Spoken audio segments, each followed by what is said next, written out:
Mesdames, Messieurs, bonjour à toutes et à tous. Une compétition de cyclisme perturbée par des manifestants mécontents de la Fédération actuelle de cyclisme. Des projectiles ont été lancés sur les coureurs ce matin sur l'avenue Charles de Gaulle.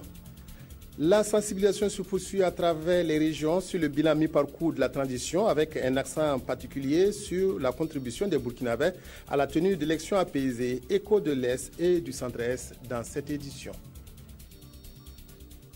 Bienvenue au journal. On croyait la crise au sein de la famille du cyclisme burkinabé résolue. Eh bien non, elle perdure. Ce matin, le Grand Prix cycliste d'un hôtel de la place a été perturbé par des manifestants, ce qui a contraint la Fédération burkinabé de cyclisme à arrêter la compétition. Cette course était la première compétition cycliste de la Fédération depuis les incidents survenus lors du championnat national. Reportage Ibrahim Sombié, Mahamadi Ouena. La démission des responsables de la Fédération du cyclisme. Sinon, les coureurs aussi ne feront plus de compétition sur l'avenue Charles de Gaulle. Et cette menace du 24 juillet dernier a eu raison de la toute première course organisée ce matin sur le boulevard Charles de Gaulle par la Fédération burkinabé de cyclisme depuis le début de la crise. Le Grand Prix Excellence Hôtel s'est arrêté au deuxième tour de piste sur 29 tours prévus. Et la raison est due à des lancers au lance-pierre d'un supporter sur le peloton. Quand j'ai discuté la prime, sincèrement, quand je suis approché de la prime seulement, je voyais quelqu'un qui arrêtait avec un lance-pierre. Il m'a dit qu'il n'a qu'à dégager un peu. Mais je ne savais pas qu'il voulait me tirer de lance-pierre. À un coup reçu, j'ai reçu 2 coups de lance-pierre. Ma main et mon dos. Donc je ne sais pas ce que ça veut dire. Face au déficit sécuritaire et pour ne pas mettre l'intégrité physique des coureurs en danger, le président de la fédération choisit d'arrêter la course. Il n'y a qu'une seule équipe qui a des coureurs qui est derrière tout ça. Et c'est bel et bien la SPCL. Mais c'est dommage qu'on empêche à ceux qui veulent participer, à ceux qui veulent compétir, de compétir. À ce moment, le problème serait posé à un niveau supérieur. Et bon, nous attendons de voir. L'individu coupable de cette perturbation a été appréhendé dans un premier temps avant d'être relâché. Et sur ce point, les forces de l'ordre se refusent à en dire davantage. À noter que sur les 12 clubs de Ouaga, seuls 5 ont répondu à l'appel de la fédération ce matin. Après l'Ouest et le Sud-Ouest, les conférences régionales sur le bilan mi-parcours de la transition se sont déplacées à l'Est et au Centre-Est. Le ministère de la Communication a rencontré à Fada et Tenkodogo les forces vives de ces régions pour une campagne de sensibilisation autour des élections d'octobre. Reportage Clarisse Nikema, Roger Bebamba. Les objectifs et le bilan de la transition, la citoyenneté et le sens du vote, le respect des valeurs démocratiques, gage de paix et de cohésion sociale au Burkina Faso, autant de thèmes qui ont été développés par le ministre en charge de la communication et sa délégation au cours de sa sortie dans les régions de l'Est et du Centre-Est. C'est un exercice de redevabilité. Il faut rendre compte en tant que la population ce que nous avons fait jusqu'à présent. Et on a eu la chance donc d'avoir un public qui s'est déplacé massivement, comme vous l'aurez constaté, pour venir écouter et ce qui a été fait et aussi nous expliquer évidemment un certain nombre d'éléments qu'ils aimeraient qu'on prenne en compte d'ici la fin de la transition. Des échanges qui ont satisfait les participants. Nous allons déjà cet exercice-là qui n'arrive pas souvent, mais aussi on a constaté que malgré les difficultés, quand on connaît les conditions dans lesquelles ce gouvernement de transition a été mis en place, on voit vraiment que nous avons beaucoup fait. Nous avons été édifiés parce que tout ce qui est dit, ça va dans le sens vraiment de notre vision des choses. Ces échanges ont permis aux participants de savoir qu'ils doivent confier la gouvernance du pays à des hommes capables d'instaurer la vraie démocratie. Dans une démocratie, si les citoyens ne participent pas, cela affecte la légitimité des institutions. Il est donc extrêmement important que les électeurs se mobilisent. Nous avons insisté sur le fait que les électeurs doivent véritablement mettre l'accent sur la qualité des offres électorales. Cette véritable démocratie ne saurait s'instaurer que par l'incarnation de bonnes valeurs.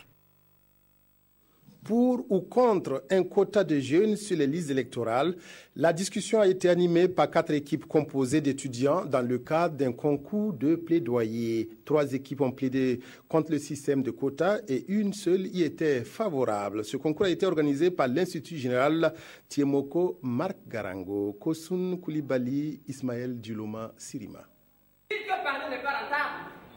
Ce jeune étudiant plaide contre un quota des jeunes sur la liste électorale. Celui-là, par contre, plaide en faveur de ce quota. En 25 minutes maximum, les représentants des 4 équipes qui participent à ce concours de plaidoirie présentent chacun des arguments pour défendre leur position et aussi pour convaincre le jury. L'objet de notre plaidoirie aujourd'hui, c'est d'accorder une place à la jeunesse qui, au matin ou au soir du 30 et 31 octobre, sont ceux-là même qui ont été au devant de la lutte. Donc on s'est dit qu'il serait assez abject de mettre ces jeunes-là en arrière-plan et de laisser encore ces papis, comme on les appelle souvent, de prendre toujours l'ascendant sur les jeunes. Nous avons dit que nous étions contre les quotas, parce que les quotas ne favorisaient pas la compétence, ne favorisaient pas la qualité, mais prônent plutôt la médiocrité, la paresse. À la fin de toutes les plaidoiries, c'est l'équipe Piment qui a reçu le trophée du vainqueur. Je pense que les différentes équipes ne se contredisent pas. Il s'agit simplement de veiller à ce que, même si on met en place des quotas, que cela ne soit pas perçu comme une prime, je dirais, à la médiocrité. C'est attirer l'attention sur le fait que le quota n'est qu'une mesure transitoire qui permet d'impulser la participation. L'Institut général Timoko Marc Garango espère à travers ce concours de plaidoirie amener les jeunes à s'intéresser davantage à la politique. Le 27e congrès ordinaire de l'Union générale des étudiants burkinabés s'est achevé hier à Ouagadougou. Le renforcement de l'UGEB pour de meilleures conditions de vie et d'études a été le principal sujet de réflexion de ce congrès de 5 jours. Un nouveau bureau de l'UGEB a été mis en place par les 500 congressistes. Mokhtar Ouedraogo, Amandine Dalsaga. Patrice Zouenga dirige désormais le comité exécutif de l'UGEB, l'Union générale des étudiants burkinabés, et cela pour un mandat de 2 ans. Ainsi en a décidé le 27e congrès ordinaire du syndicat étudiant porté sur les fonds baptismaux il y a de cela 55 ans. L'ensemble des sections se sont battues à chaque fois pour défendre les intérêts des étudiants. Vous avez en mémoire les luttes de l'ANER Bouaga au niveau de Ouagadougou, de leurs corporations telles que celle de la science et de la santé, les luttes au niveau de Bobo, de Koudrou et autres. Et l'un des principaux problèmes reste la suspension du système licence, master, doctorat dans nos universités. Les congressistes ont mené la réflexion sur les voies et moyens de redynamiser l'UGEB, la perspective étant un engagement plus accru sur le front de la lutte pour l'amélioration des conditions de vie et d'études dans les universités du Burkina. L'ombre de Dabo Boukari a également plané sur ce congrès, sous la forme d'une pièce de théâtre en hommage à cet étudiant de 7e année de médecine disparu dans les conditions obscures en mai 1990. Et le gouvernement de transition a été interpellé afin que la lumière soit faite sur cette affaire et que justice soit rendue à Dabo Boukari. Le ministre de la Recherche scientifique et de l'Innovation, Jean-Noël Poda, a visité cette semaine la station de Katchari dans le Sahel. C'est un centre où sont expérimentées des parcelles de semences de base que sont le mil, le sorgho et le niébé. Le ministre de la Recherche scientifique a encouragé les acteurs de la station de Katchari qui travaillent à mettre à la disposition des producteurs des semences de qualité. Yacouba Ouedraogo, c'est 12 ans. Katchari, l'un des centres de recherche les plus importants de la région du Sahel. C'est ici que le ministre de la Recherche scientifique et de l'Innovation a choisi de se rendre. Des parcelles d'expérimentation de mil, de sorgho, du niébé pour la production de semences de base en passant par les systèmes d'élevage, Jean-Noël Poda a pu s'imprégner des réalités.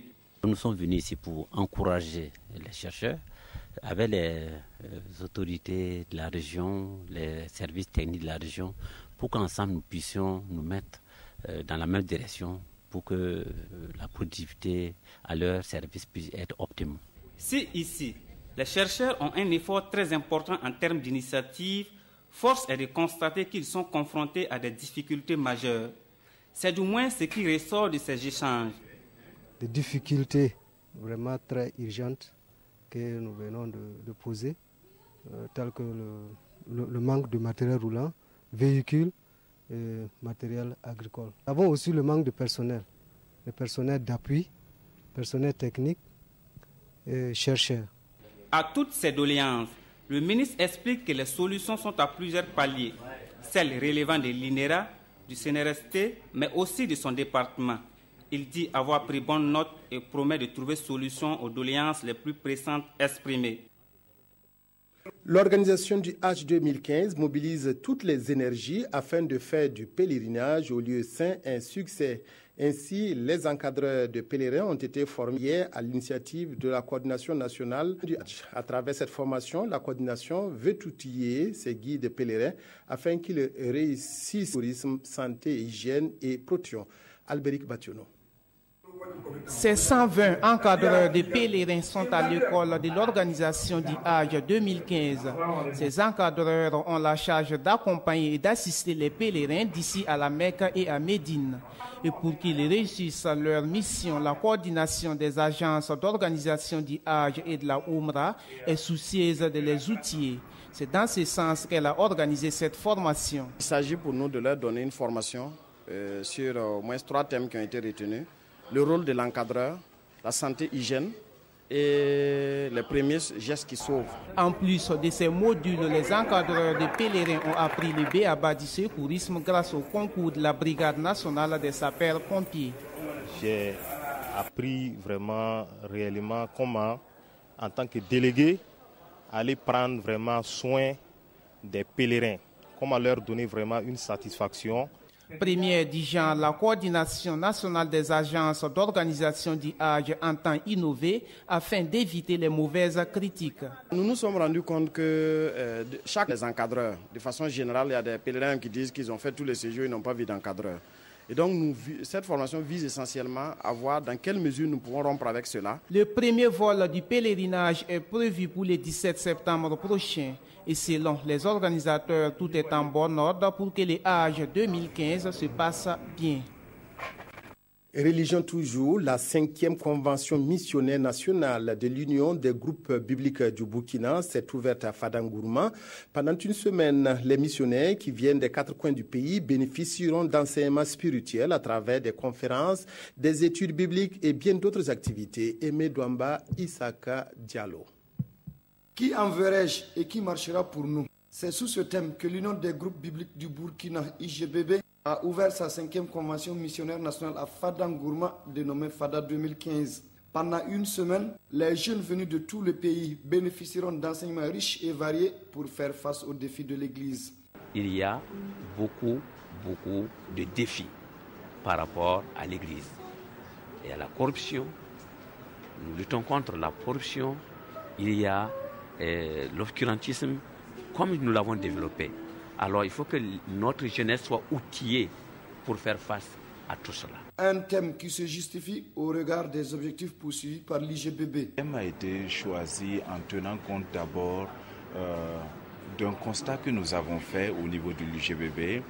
Le thème annuel même de l'IGBB, c'est l'engagement, mon engagement. Parce que lorsque nous sommes membres d'une structure, nous avons besoin d'un certain engagement pour pouvoir faire le travail que nous faisons. Cette 5e convention a connu la participation de la Côte d'Ivoire et du Bénin. L'Union des groupes bibliques du Burkina a été officiellement reconnue le 5 février 1986. Fin de cette édition, fin d'une semaine avec vous. Merci aux équipes techniques et rédactionnelles pour leur appui. Merci à vous pour votre aimable attention à la RTB.